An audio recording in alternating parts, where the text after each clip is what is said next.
Hello everyone, it's Takusubara2 here, and for today. So, the Nintendo Switch is really amazing when it comes to its big library, from first-party exclusives to many third-party and indie titles, and just a few. And Nintendo really knows what to do when it comes to making first-party exclusives, and even other games like remakes. Remasters, however, are a strange case.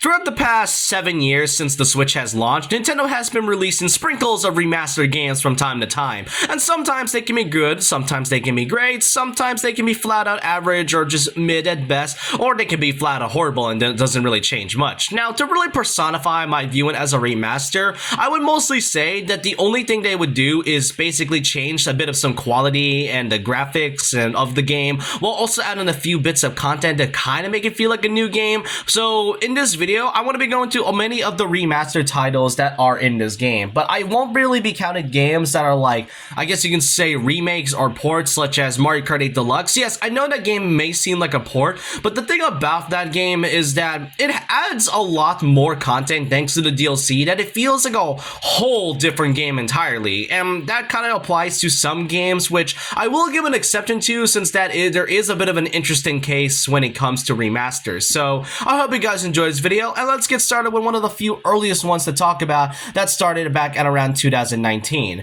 Starting with New Super Mario Bros. U Deluxe. Now, obviously, this game came out in 2019, and it was our first 2D Mario game on the Switch. And by that point, everybody, including myself, was already getting tired of the new Super Mario Bros. Franchise, from how oversaturated it is, how the gimmicks are the same, and how the world feels so, really not so different from the past new Mario Bros. Games. Thank goodness Mario Wonder came out, which that was a huge refreshing take of the series, but New Super Mario Bros. U Deluxe didn't really change much. The only thing they did was mash both the original U game and Luigi U all together, while adding a new character and a new power-off, being Toadette / Peachette with the Super Crown. And yeah, honestly, would I really count this as a remaster and more so like a port? I would say this is a remaster because the only thing they did was add a couple of characters, and there were some quality differences because we know what happened with the Wii U because we all know what happened with the whole Wii U sales.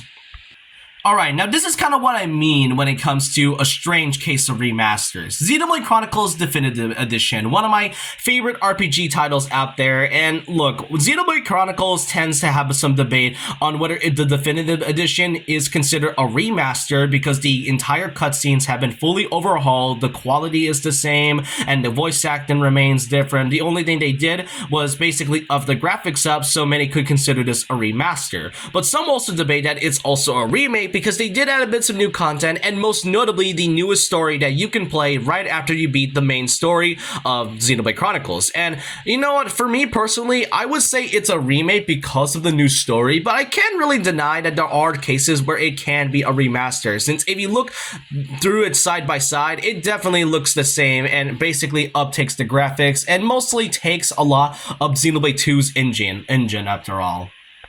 But then we get to one of the few cases of a remaster that is absolutely horrendous, and this is one of the earliest parts. Like Mario Bros. U Deluxe and Xenoblade, you can kind of say that they're basically ports, but 3D All-Stars is a very different story. It features 3 of the classic 3D Mario titles, obviously, 64, Sunshine, and Galaxy. We all know the story by now. This was meant to be a way to celebrate the 35 years of Mario, and unfortunately, it didn't go with the case. First of all, it was a limited time release. You were only able to get this until March 31st, and to this day nobody was able to get it. I still have my copy to this very day, and I'm really grateful for that, but it really is a shame for those future players that might not be able to play this game after all. You either have to buy it from somebody from either eBay or just go through to like different sites, but good luck dealing with the scalpers. Most notably, one of the biggest complaints that people tend to say is that Mario Galaxy 2 wasn't featured here. Like, yes, I know it's supposed to be featuring 3 3D Mario games, but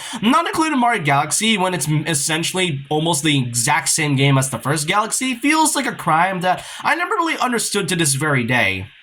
Not just that, the quality and the emulation is where things get a little bit different. Where I did mention Xenoblade had a huge overall in quality and graphics, 3D All-Stars in terms of frame rate and basically everything else is different. 64 and Sunshine for some reason runs at a 30 FPS, while Galaxy, for whatever reason out of all of them, runs at a 60 FPS. Why can't it be 60 FPS for all 3 of them? I mean, most of these games come from old consoles, so I don't really see the issue as to why that's the case.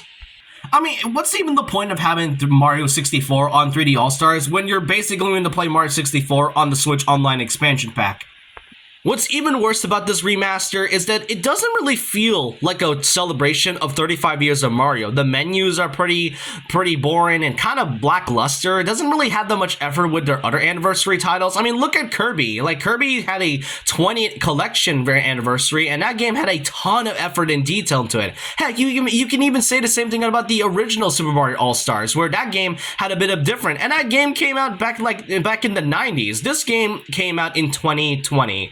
And the menu and the effort just doesn't feel the same. Like, yeah, you can play the 3 games and play on the Mario 3D games, original soundtracks, but overall, it just doesn't feel like there wasn't put any effort and really doesn't feel like a celebration. What's worse is that the game didn't come compatible with the GameCube controller that you can play with Mario Sunshine. It didn't came out at first with compatibility, which is weird since Smash Ultimate came out and that game had GameCube controllers, but it took until like a patch update for a GameCube controller to be viable for Mario Sunshine. So overall, Mario 3D All-Stars was a huge disaster. It had a very bad limited release. It really felt lackluster, and the quality didn't really feel the same, and the emulation was just not great overall. Then in 2021, we got ourselves another big celebration, being 35 years of The Legend of Zelda, that being The Legend of Zelda Skyward Sword HD. Now, Skyward Sword back then was already divisive enough as a game, from the story to the characters, and even the biggest one, the motion controls, and the game does suffer a bit of that motion control issue, and I think why I have been neglecting to mention until now is the price end. Mario 3D All-Star cost $60, and given the fact that the game was only a limited run until March 31st, was already making it a rare collection. Skyward Sword HD, on the other hand, is also $60, but there's a difference. Where that game felt like lackluster and didn't change much, that could pretty much be applied the same to Skyward Sword HD. There has been some comparisons between these quality cutscenes. As you can tell, these are basically the same game, as both of them are running on the Wii and the Nintendo Switch. The difference is that it doesn't really change much. The only thing they did was kind of up the quality, but overall, nothing else changed regarding about Skyward Sword HD. Like, the Switch game really makes it look like a Wii game, which I know that's probably the purpose of Skyward Sword HD, but it really doesn't feel like a huge overhaul to it being a remaster, when there has been a couple of games, which I will be talking about later on in the video, that overhauled the graphics in the entire in the entire title. Skyward Sword HD isn't really that. It really looks like a Wii game that is on the Switch, and that's all I could say about it. It doesn't help that there's also a new feature that was added, that being an amiibo, the Lockwing and Zelda amiibo.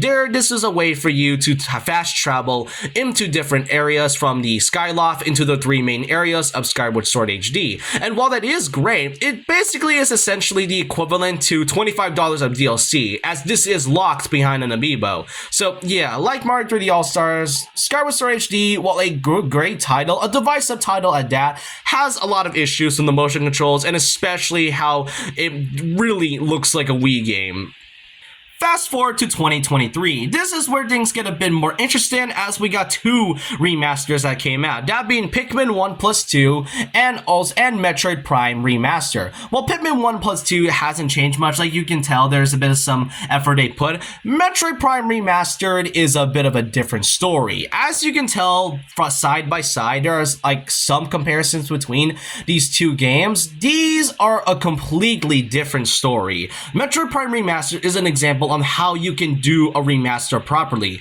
The original version came out for the Nintendo GameCube, and while it was great at the time, seeing this game now on the Nintendo Switch with a huge overhaul makes this one of the most gorgeous looking Nintendo Switch games of all time. And really, it was all thanks to Retro Studios putting in a lot of effort into making this remaster look very good. Like, compare the GameCube version to the Switch, it really feels like a game that is on the Nintendo Switch. That's what basically a lot of people claim Skyward Sword HD could have been. And, you know, looking back at it, I can kind of agree. There have been some moments where I said that Switch games that are remastered are very inconsistent when it comes to quality. Sometimes the quality has been changed, making it a really gorgeous game. Sometimes it kind of looks like the same from its past predecessors. And that's another thing I have kind of had to mention regarding about Skyward Sword HD. There is still no sign of Twilight Princess or Wind Waker HD. There has been no sign of those two games coming at all. And with the Switch next successor coming in next year, I don't think we'll see this game anytime soon. But maybe there may be some hope for Metroid Prime having Corruption and Echoes releasing, and with Metroid Prime 4 Beyond coming in 2025, I don't see why not they could put in the other two titles in there. So yeah, Metroid Prime Remaster is a game that is great because it really changes a lot of the game while still remaining it to be a remaster. A good example of a game being an amazing remaster.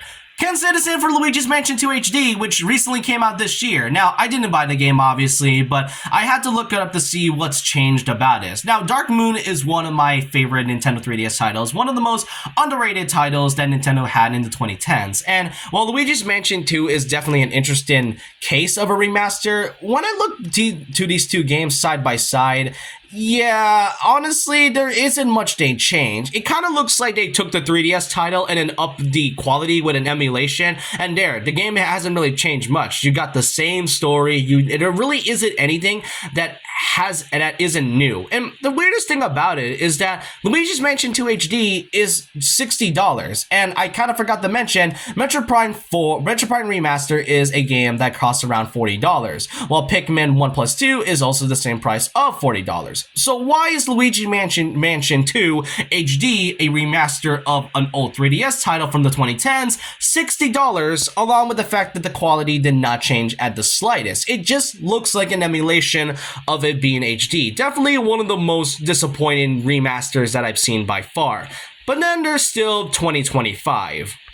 Because as of recently, we got an announcement of Donkey Kong Country Return HD that will be releasing in January of 2025. Basically, the second port that will be coming on a Nintendo console, just right after the 3DS. Now, the thing about Donkey Kong Country Returns is that, you know, this is like one of the few times we're ever gonna get a Donkey Kong game. Like, Donkey Kong games on the Nintendo Switch is so obsolete that Nintendo just refuses to make us a new DK game that isn't a port. The last time we got a remaster of a Donkey Kong game was back in 2018 with Tropical Freeze, and that is by far one of the best 2D titles.